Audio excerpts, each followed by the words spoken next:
నాకు దేవుడి మీద పెద్ద నమ్మకం లేదండి. హనుమ వెనకాల ఉంటాడు, గుండె తట్టి నడిపిస్తాడు అని చెప్పారు. ఇలా అయిన వెంటనే కోపం వచ్చింది, ఇదేనా నడిపించేది అని. రాజమౌళి గారు, మీకు ఇబ్బంది కలిగింది, మీ వీడియో రకరకాల చోట్లకి ఏదో ఇబ్బంది ఉండగలిగి మీరు రిలీజ్ చేయలేకపోయారు.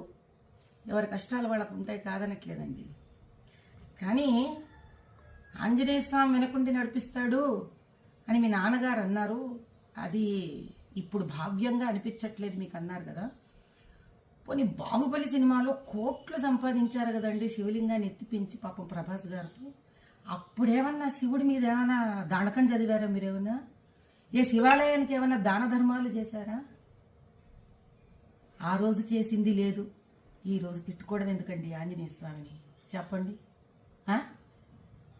కుల వృత్తిలో వ్యక్తులు అంటే కుమ్మరివాడు ఆ కుమ్మరి వస్తువులని, కంసాలివాడు తన కంసాలి వస్తువుని, డాక్టర్ తాను సర్జరీలో వాడే సర్జరీ వస్తువులని, వీటిలన్నిటినీ దైవంగా భావిస్తారండి. భగవంతుడు డబ్బు సంపాదనకి వాడుకోండి, కాదనట్లేదు. కనీసం డబ్బు సంపాదనకి ఉపయోగపడ్డాడు భగవంతుడు అని ఆయన పట్ల ఒక గౌరవం ఉంచడం మీలాంటి వాళ్ళకి, మాలాంటి వాళ్ళకి, మనందరికీ సామాజిక స్ఫూర్తిగా ఉండాలి. ఎందుకంటే ప్రజలు మనని చూసి మన మాట విని చైతన్యవంతమవుతారు.